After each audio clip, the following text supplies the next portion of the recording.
clues for us? We're all set for the next chapter. Yeah, I was just about to come find you. Let's see what it says.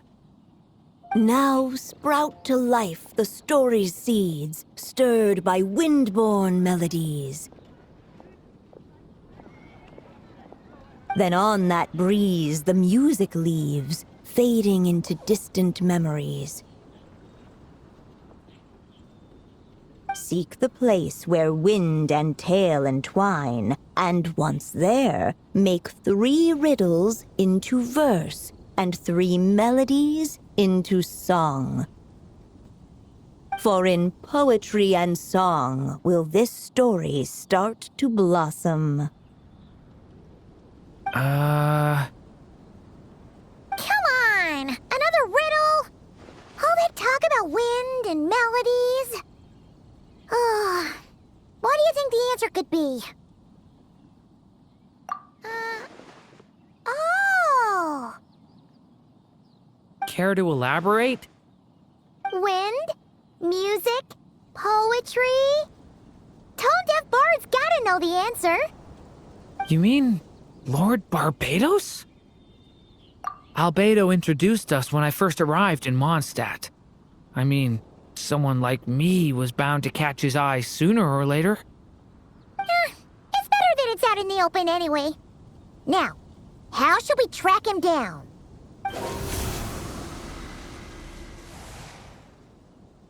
I'm pretty sure he's already caught wind of what's going on here.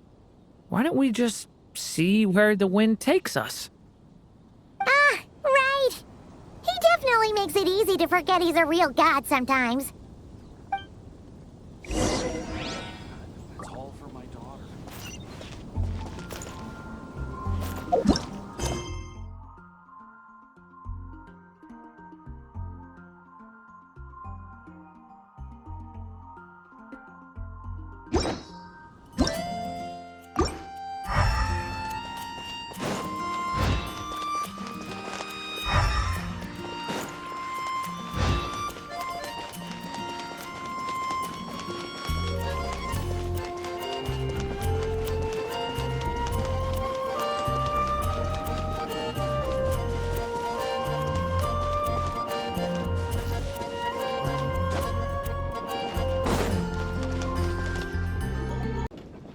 Paimon! What a sight for sore eyes!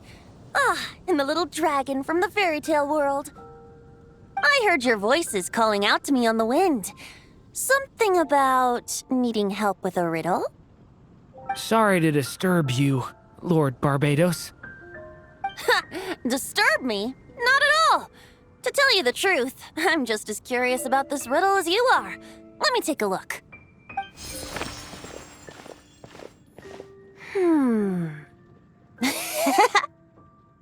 What is it? Did you figure out the answer? 3 riddles and 3 melodies. That sure takes me back. The answer you seek lies hidden in memory. Looks like running to Tone-Deaf Bard was the right call after all.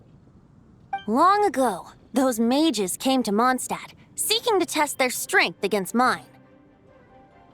But I replied, let us make music, not war, and resolve our conflicts through song. So I strummed my lyre and sang them this verse. O wind, welcome now, my guests. Pass through verdant leaves unseen, where shape your formless self may take, and offer up a graceful scene, a fleeting gift for welcome's sake. Leap at the edge of a sea of clouds, where land meets sky and sky meets ground. There frighten off the noisy crowds and bring my guests a calm profound. Fly beneath the stars up high, where mortal noise is swept aside, that my dear guests with starry eyes may share the dreams they hold inside.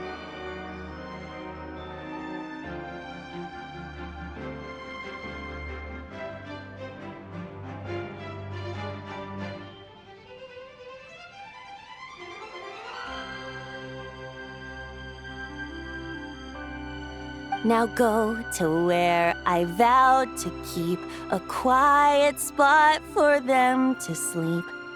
No clash, no contest bars the way, just tea and mirth to fill the day. There you have it, the 3 melodies. As for the answers to those 3 riddles, I trust you can guess them by now. The woods, the edge of a cliff, and the sky? Correct! Funnily enough, your mother was also the first to solve it, all that time ago. There must be some kind of special rapport between those who write stories and those who sing them. The woods, a cliff, and the sky. Oh! So that's where it is! I suppose the spot that answer points to is where you're headed next. You should know, after solving my riddle, the mages even accepted my proposal and made that location their official meeting spot. And going by what your book is suggesting, once you found it, you might want to try playing the melody I just shared with you. Guess you can be pretty reliable when it counts, huh? Great animal Archon? Thanks for the help, Lord Barbados. Still got questions for me, huh? Yeah, you must have read countless tales in your time, being a wandering bard and all. In your experience, why might an author consider a story unfinished? Unfinished? Well, I guess if there's something left to accomplish in the story, or, if the last line goes, "To be continued." Huh? Wow, your helpfulness lasted for like 1 second. In all seriousness, I would think the answer to that question lies in your mother's story itself. It's not my place to pry any further. All right then, we should get going.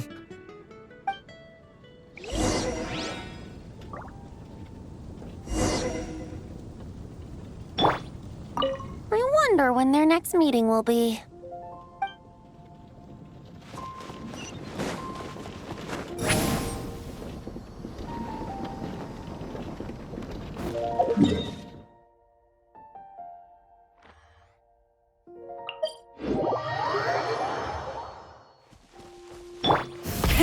Rev the engines!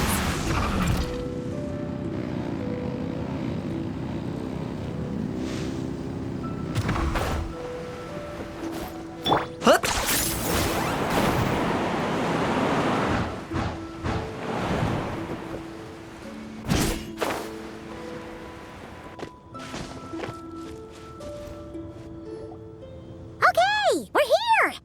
Now, we just need to play the 3 melodies, and we should be able to gather the memories for the next chapter, right? A musical performance? Huh. Out of all the things Miss Lisa has taught me, that's the one I'm worst at.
Even a war that shook the world could not halt the witches' gatherings.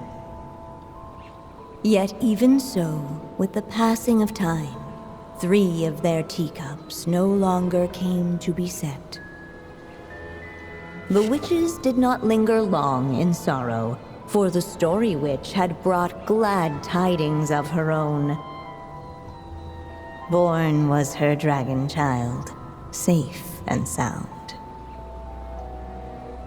Her fellow witches offered up their blessings, eagerly debating how to celebrate the child's birth.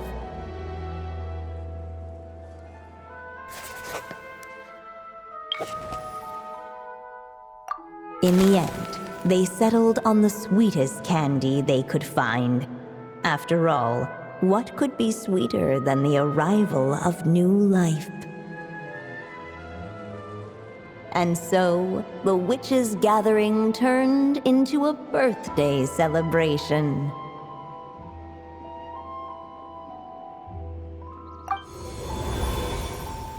So, we're back in the story world, huh? As if from nowhere, new guests appeared at the witches' table. Perhaps they too had come to celebrate the dragon child's birthday.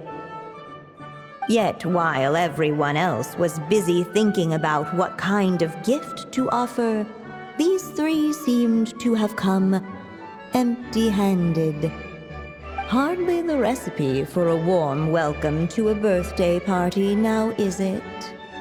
A gift? Hey, what's this all about? We only just found out this was a party. While the guests voiced their complaints and grievances, perhaps they should have been wondering what kind of gift to give instead. So, we need to bring a gift to advance the story? Ugh, but where are we supposed to get something like that? Perhaps it would be a good idea to have a look around. Why didn't you just say so?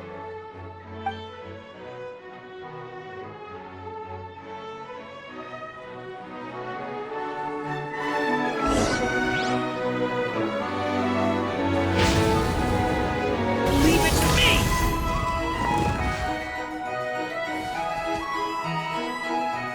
Hey, could we use these as gifts, maybe? At last, the guests found something to give the dragon child. Guess that's a yes then. Which one should we go for?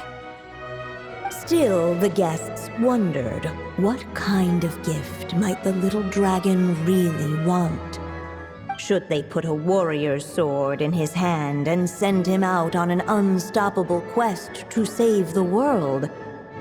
Or perhaps a wandering hero's slingshot and the promise of a life of endless, uncharted adventure? Or maybe even a scholar's tome and the chance to take on all the world's unsolved mysteries. Okay. Wow. That's a lot of pressure all of a sudden. Oh yeah! Technically, we're actually picking a gift for you. So, which one would you prefer? You want me to choose? Wow, this feels kinda special. How come? For as long as I can remember, I've spent most of my time living in the stories my mother created. I always thought my mother had everything written out for me already, just like the toy figures in Constellation Metropole. What I wanted to do with my own future.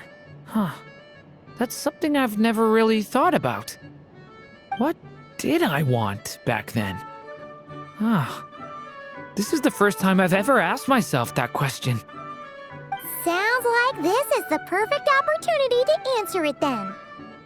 It's been a while since you left Simulanka, and after everything that's happened, it might be about time to start thinking about your future.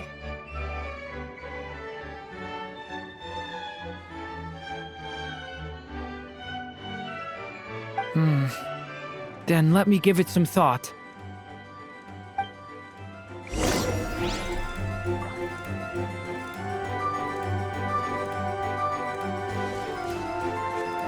The witches went on chatting away, ignoring the empty-handed guests.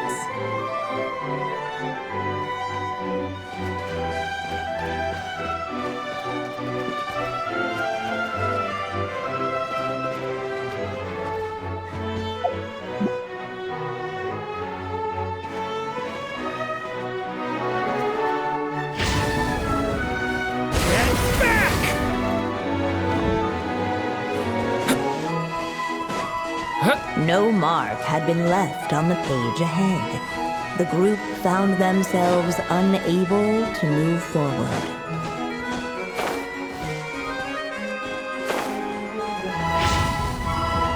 Stay!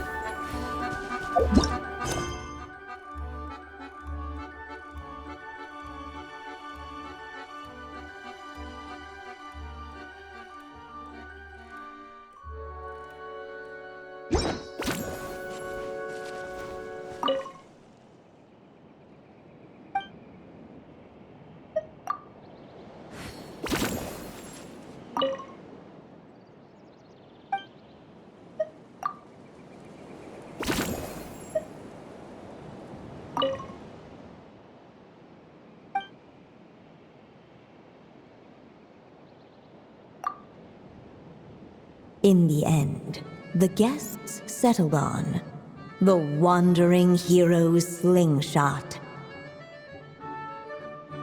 A wandering hero. So, you're an explorer, just like us. I guess you inspired me. During our journey from Mondstadt to Nordkreis, we passed through many places and encountered all sorts of different people.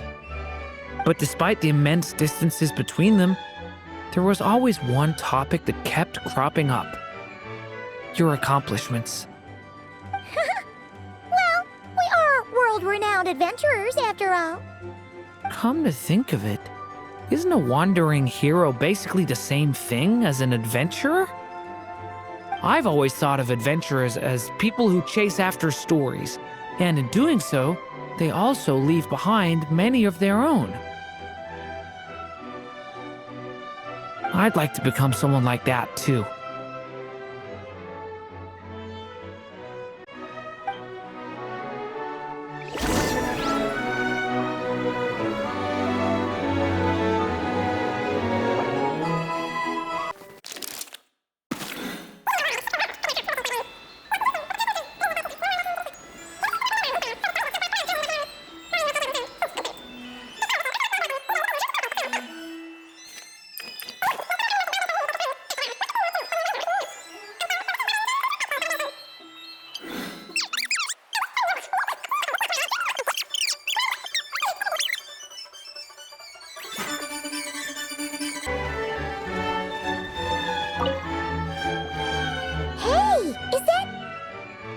Other DURÍN? Hey, Mini DURÍN! Nope, no reaction. Seriously, did he doze off at his own birthday party? Brought to life by the witch's magic ink, the dragon child played with animated glee each time the tip of her pen danced across the page.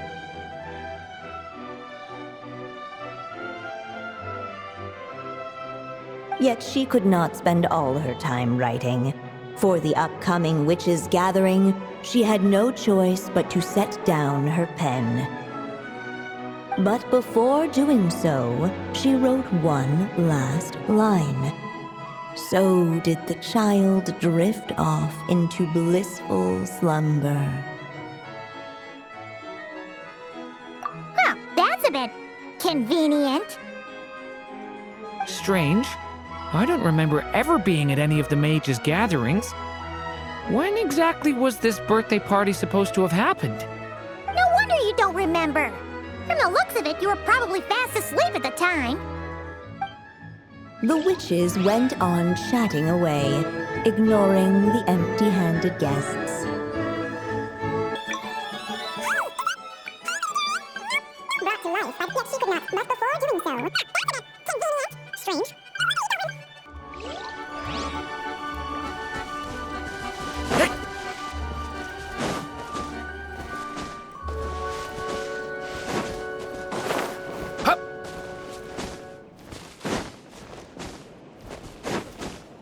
The witches went on chatting away, ignoring the empty-handed guests.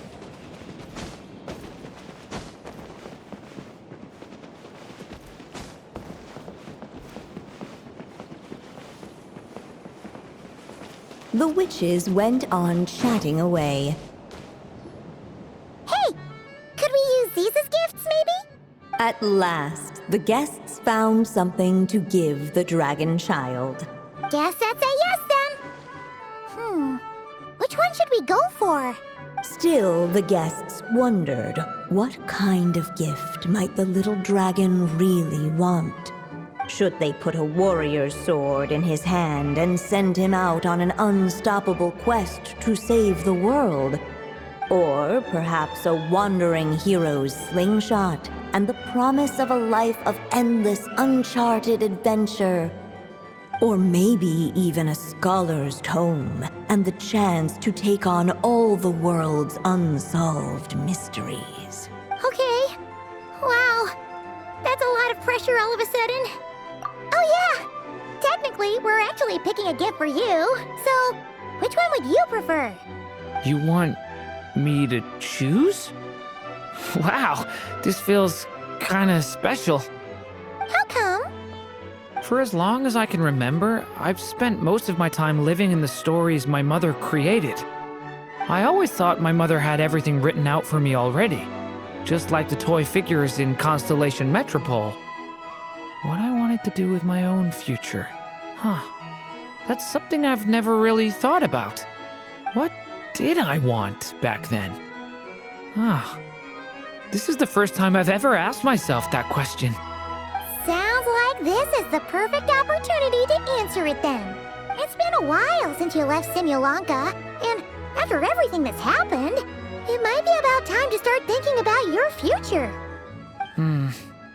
Then let me give it some thought.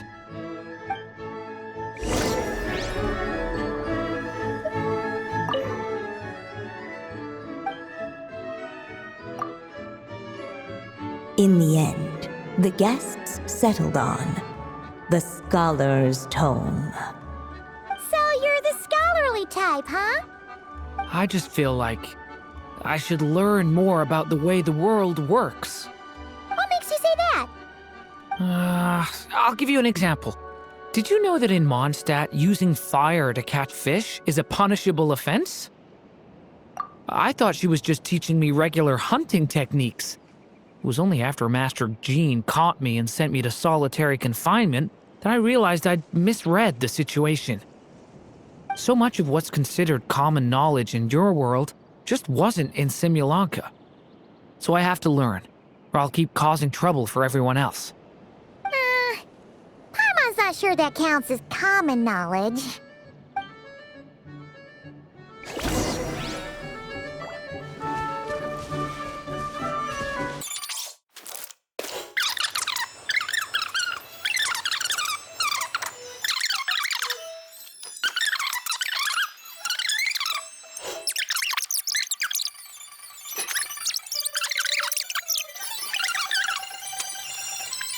Ignoring the empty-handed guests.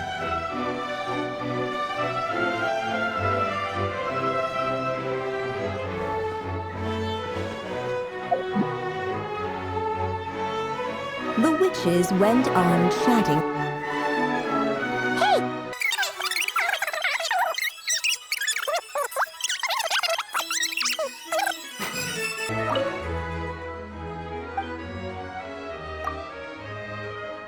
In the end, the guests settled on the warrior's sword.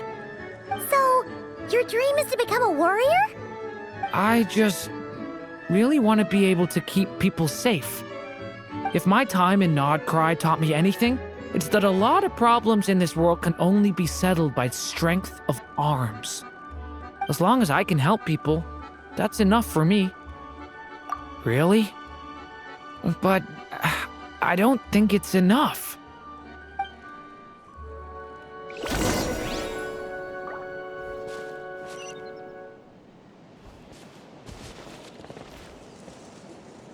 Alright. They should let us in now that we've got a gift, right? Hello there. brought a gift this time. The newly arrived guest presented his gift, wishing the little dragon a future as an indomitable warrior. Accepting the guest's blessing, the Story Witch invited him and his friends to take their place around the table. Finally, she could introduce them all to her dragon child, telling all in attendance about the moment of his hatching, and of course, the name he'd been given. It was then that the Seer Witch, diviner of the stars, withdrew her gaze from the heavens and turned a sorrowful glance upon the little dragon. You gave him the same name as that evil dragon? That's right. But the life I intend for him shall be very different. What folly to love so blindly. For as you must know, a name is the mirror of destiny itself. He who bears an evil dragon's name must also inherit the fate of its previous owner. His fate has been foretold. Then I'll rewrite it. The witches at the table fell silent, for they knew the Seer Witch's words had never once proven wrong.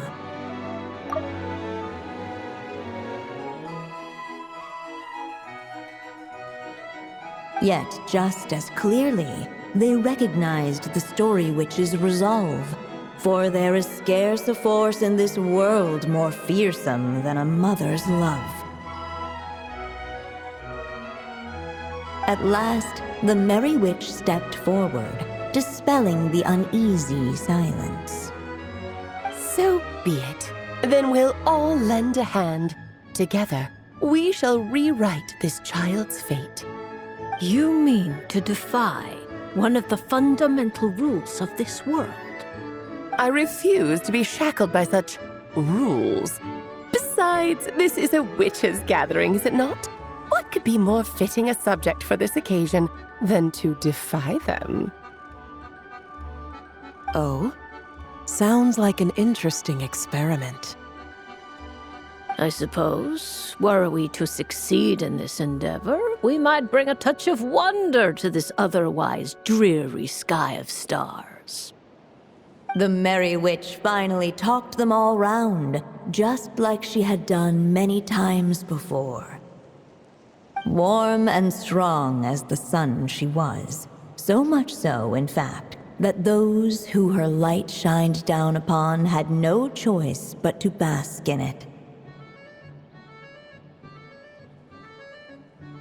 And so the witches readied their gifts, 3 marvels of the cosmos. For this child, I shall decipher the ravings of the heavens and lay bare before him the trickery of fate. For this child, I shall leave a formula powerful enough to unravel the very origins of this world, that he may seek another solution for the conundrum of his life.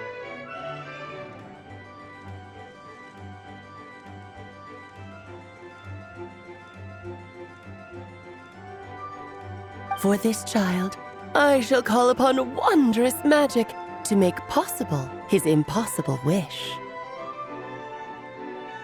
All the Story Witch had was the pen in her hand, yet with the love that flowed from it, she resolved to bring forth a marvel of her own. For this child, I shall leave behind the last story I will ever write, and with it, a path to an ending yet untold. With the witch's blessings given and received, the little dragon's fate at last began to turn. In the midst of the dragon child's birthday celebration, the Seer Witch proclaimed her prophecy. The child had been given the evil dragon's name, and with it, the burden of its fate. But hearing this, the Story Witch vowed to rewrite it all, for such was her love and resolve. And so the other witches offered their gifts in turn, marvels as rare as any in the cosmos. Together, they sought to test one of the fundamental laws of this world, in part to support a mother's love, and in part to sate their own curiosity. Oh, and I almost forgot. Our new guests came bearing blessings of their own. Who knows? Perhaps this extra bit of courage might be all the little dragon needs to change his fate.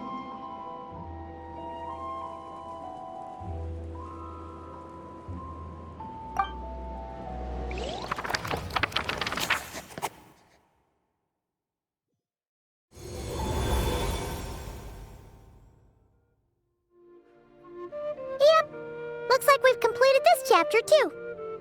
Those witches in the story were the mages of the Hexen Circle, right?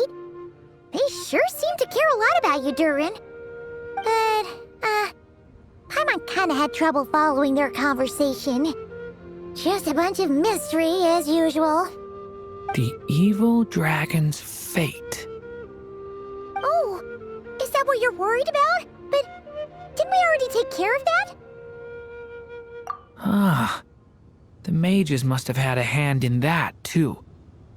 Also, I was just thinking, which part of the story are we even meant to be completing? Oh, it feels less like we're filling in the gaps and more like we're adding something new altogether. But we use the ink, right? And the book hasn't given us any more clues, so that must mean our task is complete. At least for now. Yeah, I guess we're doing something right. Maybe I'm overthinking things. It's just, this is my mother's final wish, so I don't want to mess it up. Anyway, thanks for all your help. I'll let you know as soon as the book reveals a hint about the next chapter. Okay then. See you in the next chapter.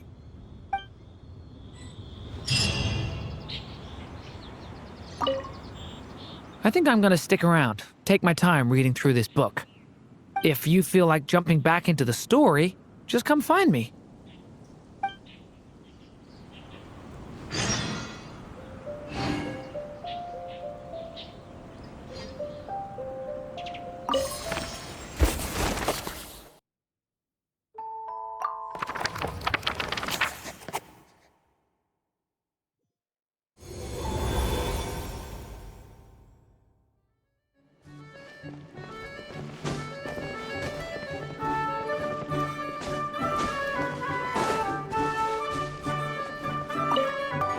As of late, the tricksy witch has nearly the entirety of the snowy lands in her grasp. Now none but the Tsar can command her submission. Such a pity that she can no longer spare the time to join our gatherings.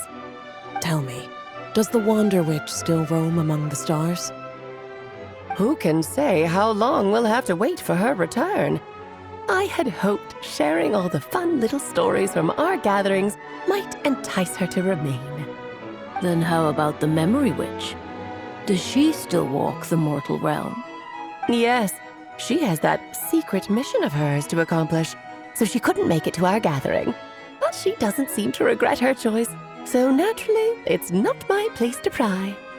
As rare a chance to gather as this, and yet almost half of us are absent. Cheer up. At least you came with good tidings. I suppose I'm just feeling a little sentimental. After all, there will come a day when I, too, am among those absent at these gatherings.